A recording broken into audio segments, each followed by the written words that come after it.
here and read to you his statement. It had been 7 days since one of the most shocking moments in recent WWE history. The ambush that saw Braun Breaker and Bronson Reed unleash a relentless, calculated assault on the Beast Incarnate, Brock Lesnar. The attack was nothing short of brutal, leaving Lesnar bloodied, battered, and humiliated. A rare spectacle for a man whose mere presence once struck fear into every locker room he entered. Fans around the world were left in disbelief, witnessing a side of Lesnar few had ever seen. Yet if there's one thing history has proven time and again, it's that Brock Lesnar harbors grudges. He never forgets an insult, an attack, or a slight. And when the time comes, he never forgives. The calm before the storm.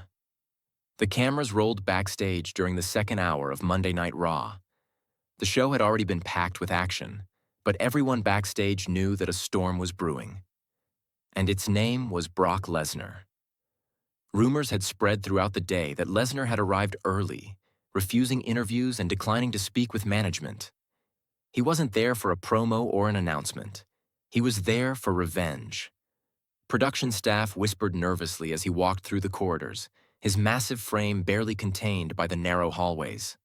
Dressed in jeans, black boots, and a sleeveless hoodie, Lesnar's expression was pure intensity. A quiet, simmering rage that needed no words. The usual swagger, the cocky grin, the joking attitude, all gone. This was not the Beast Incarnate. The fans laughed with during his lighter moments. This was the Hunter. Every crew member he passed stepped aside. A few whispered his name under their breath as he moved like a freight train through the backstage area. No music, no pyro, no spotlight. Just Lesnar, silent and seething. Bronson Reed's false confidence. Meanwhile, inside the locker room, Bronson Reed was giving an interview to a backstage correspondent. Smug and confident after last week's ambush, he was still basking in the glory of having helped take down one of the most feared men in wrestling history. "People keep saying I went too far," Reed said, smirking into the camera. But that's what happens when you step into the new era of dominance. Brock Lesnar had his time. Now it's my time. Our time. The era of the Beast is over. The words had barely left his mouth before a low murmur rippled through the corridor. The interviewer glanced to the side nervously. Reed noticed the sudden shift in energy. And then he heard it. Heavy footsteps. Slow, deliberate, echoing through the hallway. The color drained from Reed's face. "Uh-oh," the interviewer whispered, backing away quickly. And then he appeared. The Beast arrives. Brock Lesnar stood in the doorway, a menacing shadow filling the frame. His eyes locked onto Reed with a cold, deadly glare. For a few long seconds, neither man moved. The air was thick with tension. Two predators staring each other down, each measuring the other. Reed tried to stand his ground, puffing out his chest, refusing to show fear. "You got something to say, old man?" he sneered, trying to sound confident. Lesnar didn't answer. He simply dropped the water bottle he'd been holding and charged. The collision was instant and explosive. Lesnar's shoulder slammed into Reed's chest with such force that it sent the massive Australian stumbling backward into the lockers. Metal crashed. Equipment fell. The interview area erupted into chaos. The brawl erupts. Lesnar unleashed a fury unlike anything the WWE Universe had seen in years. He tackled Reed to the ground and began raining down hammer fists, each one landing with terrifying precision. Reed tried to cover up, but Brock's raw strength was overwhelming. "Get security!" "Now!" shouted a producer as several referees and officials sprinted toward the scene. But Lesnar was possessed. He lifted Reed off the ground and hurled him into a steel equipment case, the impact echoing through the hall. Reed let out a guttural yell of pain as Lesnar grabbed him again, this time launching him headfirst into a metal door. The sound was sickening. Reed, to his credit, refused to go down easily. With a roar, he threw a wild punch that caught Lesnar across the jaw. The Beast staggered back a step, but then that trademark grin returned.